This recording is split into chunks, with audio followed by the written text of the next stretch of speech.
নিজের ব্যবহার করা পুরাতন কাপড় অন্য কাউকে দিলে উক্ত ব্যক্তির কোনো ক্ষতি হয় কিনা। অজুর মাঝখানে যদি বায়ু নির্গমন হয় তাহলে কি আবার অজু করতে হবে? কবর খোঁড়ার পর দাফন করার আগ পর্যন্ত কি খালি কবর পাহারা দিতে হয়? সিজদা অবস্থায় ফ্লোর থেকে পা উঠে গেলে নামাজ কি ভেঙে যাবে? আমি সালোয়ার কামিজের উপর হিজাব আর মোজা পরে নামাজ আদায় করি, নামাজের পোশাক হিসেবে এটা যথেষ্ট কিনা। নামাজে মনোযোগ ধরে রাখার জন্য পরামর্শ কামনা করছি। আমি হস্তমৈথুন ছাড়তে পারছি না, টাচ ফোন ছেড়ে বাটন ফোন চালাচ্ছি, তবুও ছাড়তে পারছি না। মনে নারীদের ছবি ভেসে উঠে, আমাকে পরামর্শ উপদেশ দিন। এক ব্যক্তি 4 লাখ টাকা মোহরানা ধার্য করে বিয়ে করেন, বাসরাতে 1 লাখ টাকা স্ত্রীকে দেন, তখন স্ত্রী বলেন তোমাকে অবশিষ্ট টাকা মাফ করে দিলাম। পরে যখন তাদের তালাক হয় স্ত্রী অবশিষ্ট টাকাও দাবি করে, মাফ করে দেওয়ার টাকা দাবি করা জায়েজ আছে কিনা। চলুন তাহলে আর বিলম্ব না করে আমরা আমাদের প্রশ্ন উত্তরের পালায় প্রবেশ করি। সাকিব হোসেন আপনি লিখেছেন অজুর মাঝখানে যদি বায়ু নির্গমন হয় তাহলে কি আবার অজু করতে হবে? উত্তর হলো ভাই সাকিব, যে অজুর মধ্যে যদি বায়ু নির্গমন হয় তাহলে অজু আপনাকে শুরু থেকে করতে হবে।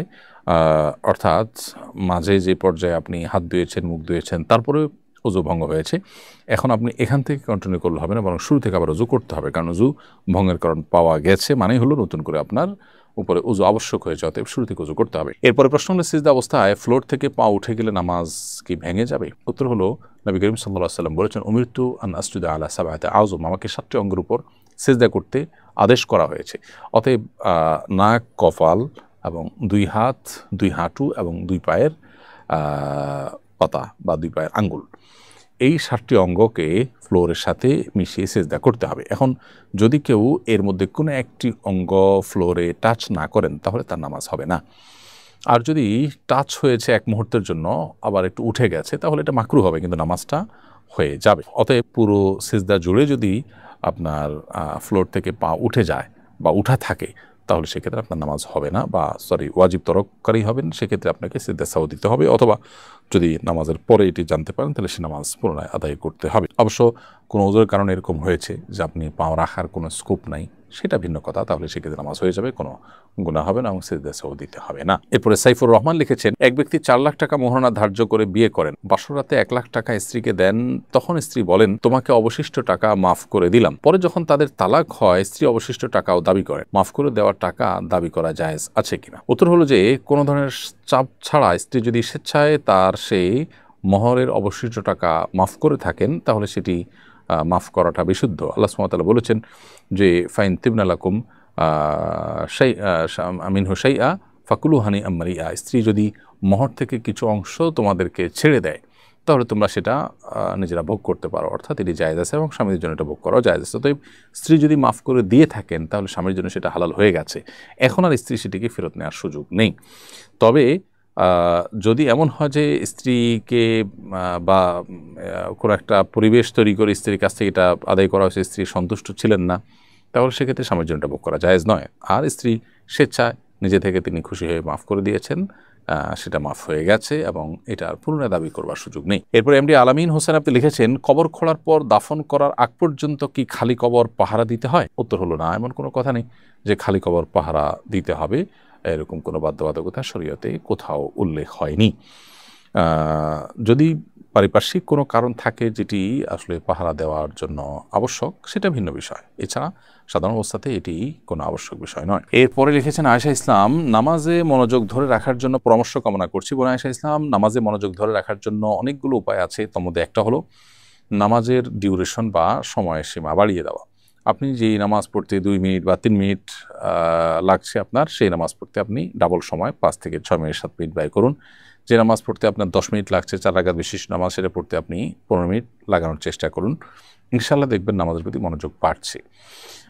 রুকুতে আপনি সচরাচর যে পরিমাণ সময় দেন তার চেয়ে বেশি সময় দেওয়ার চেষ্টা করেন, রুকু থেকে উঠে যে পরিমাণ অপেক্ষা করেন তার চেয়ে বেশি অপেক্ষা করেন। এভাবে আপনার নামাজের সময়সীমাকে বাড়িয়ে দিলে ইনশাআল্লাহ বিদিন আপনার নামাজের প্রতি মনোযোগ বাড়বে। দ্বিতীয়ত, নামাজে যে দোয়া, জিকির এবং আল্লাহর কাছে যে সমস্ত নিবেদনগুলো আমরা পেশ করে থাকি সেগুলোর বাংলা অর্থ যদি আমরা বুঝি এবং সেদিকে খেয়াল করার চেষ্টা করতে পারি, ইনশাআল্লাহ নামাজের মনোযোগ ধরে রাখা সহজ হবে। ফারহানা শারমিন বোন আপনি লিখেছেন আমি একজন গর্ভবতী, আমার বমি হয় আর অজু ভঙ্গের কারণ হচ্ছে মুখভর্তি বমি হয়। যদি আমার অজু অবস্থায় বমি হয়ে যায় এই অবস্থা আমার করণীয় কি, আর যতবার বমি করব ততবারই কি অজু করতে হবে? উত্তর হলো যে মুখ ভরে যদি বমি হয় তাহলে সেক্ষেত্রে আপনার অজু ভঙ্গ হয়ে যাবে, আর যদি অল্প অল্প বমি হয় তাতে অজু ভঙ্গ হবে না।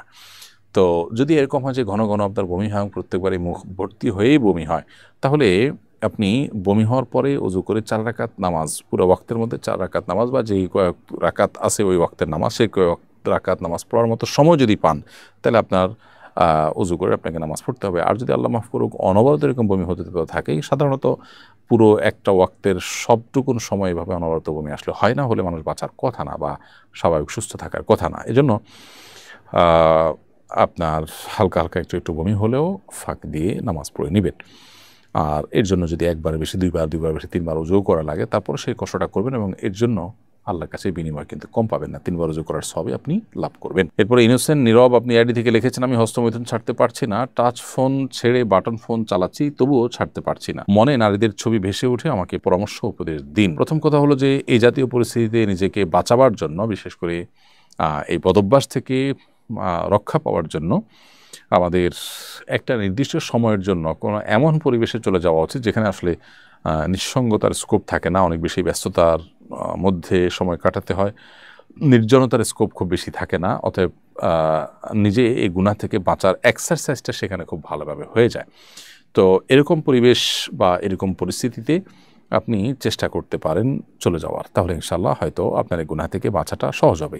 এর বাইরে যদি অবিবাহিত হয়ে থাকেন, তারা দ্রুততার সাথে বিয়ে করা ফেলা উচিত। ইনশাআল্লাহ বিদিল্লাহ সেটিও আপনাকে এই বদভ্যাস ছাড়তে সহায়ক ভূমিকা রাখবে। নাজিরা ফাল্গুনি আপনি লিখেছেন, আমি সালোয়ার কামিজের উপর হিজাব আর মোজা পরে নামাজ আদায় করি, নামাজের পোশাক হিসেবে এটা যথেষ্ট কিনা? উত্তর হলো, নামাজের সময় মেয়েদের হাত পা এবং মুখমণ্ডল ছাড়া, হাত পা বলতে হাতের কবজি, 2 হাতের কবজি এবং পায়ের পাতা, তলার অংশ এবং আপনার মুখমণ্ডল, এটুকু ছাড়া পুরো শরীর ঢাকতে হবে। এখন এটা ঢাকার জন্য আপনি যে কোনো পোশাক যেটা ঢাকতে পারবেন সেটি জায়েজ হবে। হতে পারে সেটা মেক্সি, হতে পারে বড় কোনো একটা ওড়না বা অন্য কোনো পোশাক। তো সাধারণত যে পোশাকে হাতের পায়ের গোছা কিংবা হাতের এ অংশ কিংবা কাঁধ, গলা, বুকের কোনো অংশ বা পেটের কোনো অংশ উন্মুক্ত থাকে, সেটা পরে নামাজ পড়লে নামাজ হবে না। যদি এটা পরে নাও, তাহলে সেক্ষেত্রে এটার উপরে অন্য কোনো পোশাক দিয়ে অংশগুলোকে ঢেকে তারপরে আবৃত করে নামাজ পড়তে হবে, কারণ এটি নামাজের জন্য আবশ্যক, সতর ঢাকা ফরজ। রোকসানা করিম বর্ষা আপনি লিখেছেন, নিজের ব্যবহার করা পুরাতন কাপড় অন্য কাউকে দিলে উক্ত ব্যক্তির কোনো ক্ষতি হয় কিনা? ব্যবহার করা কাপড়, পুরাতন কাপড় অন্য কাউকে দিলে আপনার কোনো ক্ষতি হওয়ার আপাতদৃষ্টিতে কোনো কারণ নেই। তবে একটা বিষয় আছে, সেটা হলো যে ব্ল্যাক ম্যাজিক করার ক্ষেত্রে অনেক সময় মানুষের ব্যবহৃত কাপড় বা শরীরের চুলের অংশ এগুলো অনেক সময় ব্যবহার করা হয়। অতএব আপনি কোনো গরিব মানুষকে দিয়ে দিলেন, তিনি পড়লেন, তার জন্য পড়াতে কোনো অসুবিধা নেই। কিন্তু যদি এমন হয় যে কেউ এটা দিয়ে ব্ল্যাক ম্যাজিকের কাজে, সেহেরের কাজে যদি ব্যবহার করতে পারে, সে আশঙ্কা থাকে, তাহলে সেটা অ্যাভয়েড করা দরকার। সেটা আপনার নিজের সেফটির জন্য, যদি এরকম ব্যক্তি হয় যাকে নিয়ে আপনার সন্দেহ হয়। বাট এছাড়া গরিব মানুষ একজনকে দিয়ে দিলেন, আননোন মানুষ বা অপরিচিত মানুষ, অথবা এমন মানুষ যিনি পরিচিত কিন্তু এটা তার দ্বারা আপাতদৃষ্টিতে করার কোনো কারণ নাই, তাহলে সেক্ষেত্রে এটা অবশ্যই তিনি ব্যবহার করতে পারেন।